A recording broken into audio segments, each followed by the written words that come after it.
శ్రీ గురుభ్యో నమః. ఇప్పుడు మనం 90వ శ్లోకం గురించి చెప్పుకుందాం.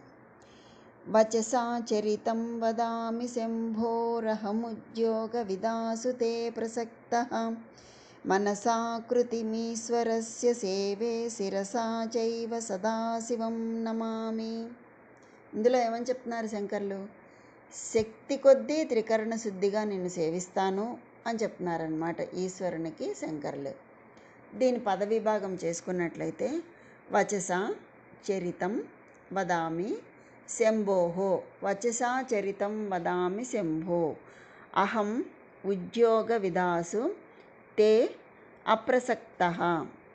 వచసా చరితం వదామి శంభోరహముద్యోగ విదాసు తే ప్రసక్తః మనసా ఆకృతిం ఈశ్వరస్య సేవే శిరసా చ ఏవ సదాశివం నమామి.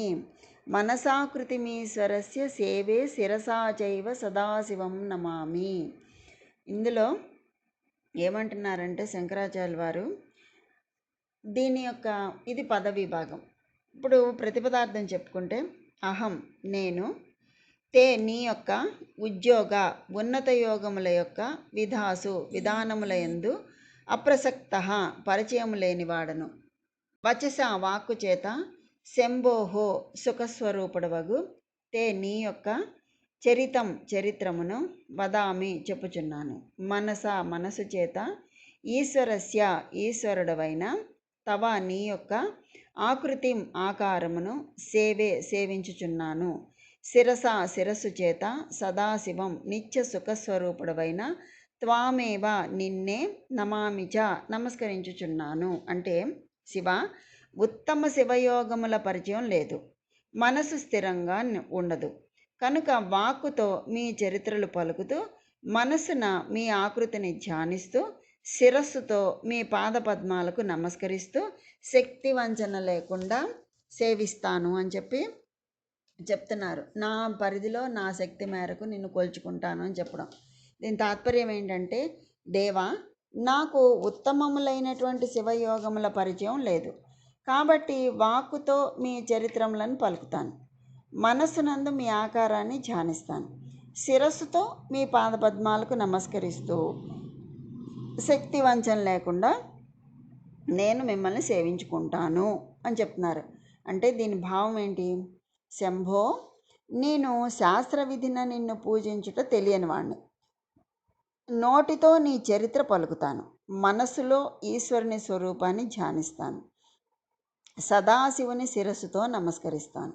త్రికరణ శుద్ధిగా శివుని సేవించుట ముఖ్యమని శంకరుల ఉపదేశం అన్నమాట. ఇందులో ఏమని వివరిస్తున్నారు? పరమేశ్వర, ఓ శంభో, నేను నీ ఉద్యోగ విధానాలలోనూ యోగాన్ని ఆచరించడంలోనూ చిత్తాన్ని సమర్పించడం అనే పద్ధతుల యందు పరిచయం లేనివాణ్ణి, గొప్పదైనటువంటి యోగ ప్రావీణ్యం సాధించి నీ చిత్తాన్ని నీ వద్ద కట్టి పడవేయలేని అసమర్థుణ్ణి. అందువల్ల వాక్కుతో సుఖస్వరూపుడవైన నీ చరిత్రను పలుకుతూ ఉంటాను, శిరస్సుతో సదాశివుడువైన నీకు నమస్కారాలు చేస్తాను. అంటే త్రికరణ శుద్ధిగా నిన్ను ఆరాధిస్తాను. ఇదే యోగం అనుకో, నన్ను అనుగ్రహించు అని శంకర్లు శివుడికి చెప్తున్నారనమాట. ధ్యాన విధి అన్నారు కదా, భగవంతుణ్ణి ఎలా ధ్యానం చేయాలో శంకర భగవత్పాదులు వివేక చూడామణిలో ఇలా చెప్పారు. ఏమని చెప్పారు? లక్ష్యే బ్రహ్మణి మానసం దృఢతరం సంస్థాప్య బాహ్యేంద్రియం స్వస్థానే వినివేశ్య నిశ్చలతనుశ్చోపేక్ష దేహస్థితం బ్రహ్మాత్మైక్యముపేచ తన్మయత యాచాకండ వృత్యానిసం బ్రహ్మానందరసం పిబాత్మని ముదా శూన్యై కి మన్యైర్భ్రమై. అంటే దీని అర్థం ఏంటంటే, చిత్తమును దృఢముగా నిజలక్ష్యమైన బ్రహ్మమునందు నిలిపి బాహ్య ఇంద్రియములను వాని విషయముల నుండి మరలించి వాని వాని స్థానములందు స్థిరపరుచుకో. శరీరాన్ని నిశ్చలంగా నిలుపుకో, దాని స్థితిని గురించి తలంచవద్దు. ఈ విధంగా బ్రహ్మాన్ని ఆత్మను ఏకం చేసి తన్మయత్వం వహించి అఖండంగా రాత్రింబగళ్ళు మానసికంగా ఆనందపూర్వకంగా బ్రహ్మానంద రసాన్ని ఆస్వాదించు. పొల్లు విషయాల వల్ల ప్రయోజనం ఏముంటుంది అని చెప్తున్నారు. అంటే తనకు పై విధమైన ధ్యాన అభ్యాసాలు ఏమీ తెలియవని, కేవలం త్రికరణ శుద్ధిగా ఈశ్వరుణ్ణి ఆరాధిస్తానని శంకరులు ఇందులో చెప్పారు. యోగాభ్యాసాలు 8 రకాలు, అందుకే దాన్ని అష్టాంగ యోగం అంటారు.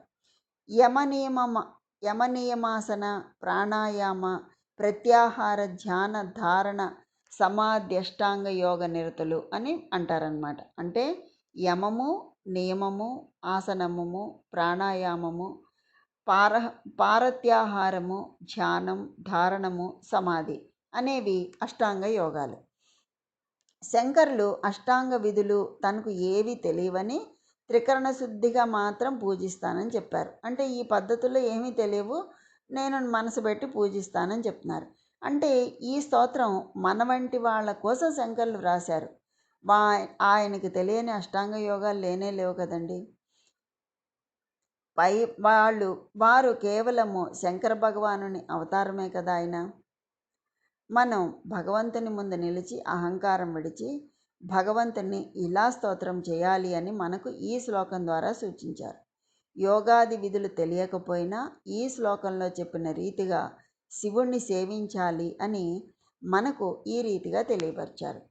ఈశ్వర, నీ హోదాకు తగిన విధంగా నడుచుకోవడం నాకు ఏమాత్రం తెలియదు. అంత మాత్రం చేత నేను అవివేకినను అనుకోవద్దు. నీ మీద నాకు ప్రేమ ఉంది. నాకు చేతనైన విధంగా నేను నీకు సేవ చేస్తాను. నా వాక్ ద్వారా నీ చరిత్రని గానం చేస్తాను. నీ కథామృతాన్ని, గుణగణాలను స్తుతిస్తాను.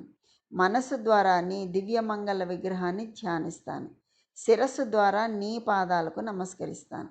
ఈ విధంగా మనోవాక్కాయముల ద్వారా యథాశక్తిగా నిన్ను సేవిస్తానని తెలియచేశారు.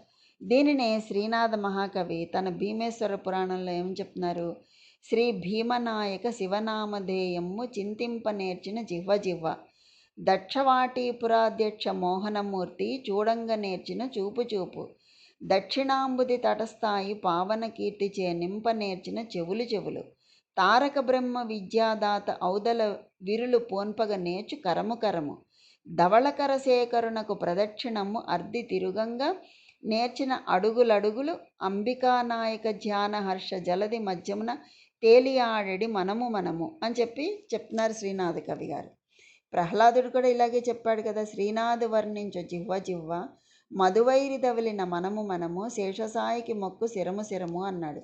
అంటే ఈ విధంగా నేను మొక్కుకుంటాను, ఈ విధంగా నిన్ను ధ్యానించుకుంటాను, అటువంటి అష్టాంగ యోగాలు నేను చేయలేను అని చెప్తున్నారనమాట. కులశేఖర ఆళ్వార్లు కూడా ఆయన రాసిన ముకుందమాలలో ఈ విధంగానే చెప్పారు. ఏమని? నమామి నారాయణ పాద పంకజం కరోమి నారాయణ పూజనం సదా వదామి నారాయణ నామ నిర్మలం స్మరామి నారాయణ తత్వమవ్యయం. అంటే నారాయణ పాద పద్మాలకు నమస్కరిస్తాను, నారాయణుని ఎప్పుడూ పూజిస్తాను, నారాయణ్ణి నిర్మల నామాన్ని పలుకుతాను, నారాయణ్ణి తత్వముని స్మరిస్తాను. ఈ విధంగా భగవంతుడు మనకి ఇచ్చిన అవయవములను భగవంతుని పూజకే సమర్పించాలని మహాత్ములు అంతా చెప్పిన విషయాన్ని మనం ఎప్పుడూ గుర్తుంచుకోవాలి.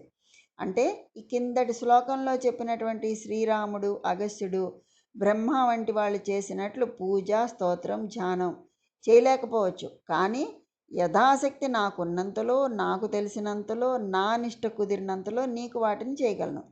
వాక్కు ద్వారా నేను నీ చరిత్రను స్తుతిస్తాను, నోటి ద్వారా నీ కథా చరిత్రలను గానం చేస్తాను, మనసారా నిన్ను ధ్యానిస్తాను, శిరస్సు వంచి నీకు పాదాభివందనం చేసి మొక్కుతాను.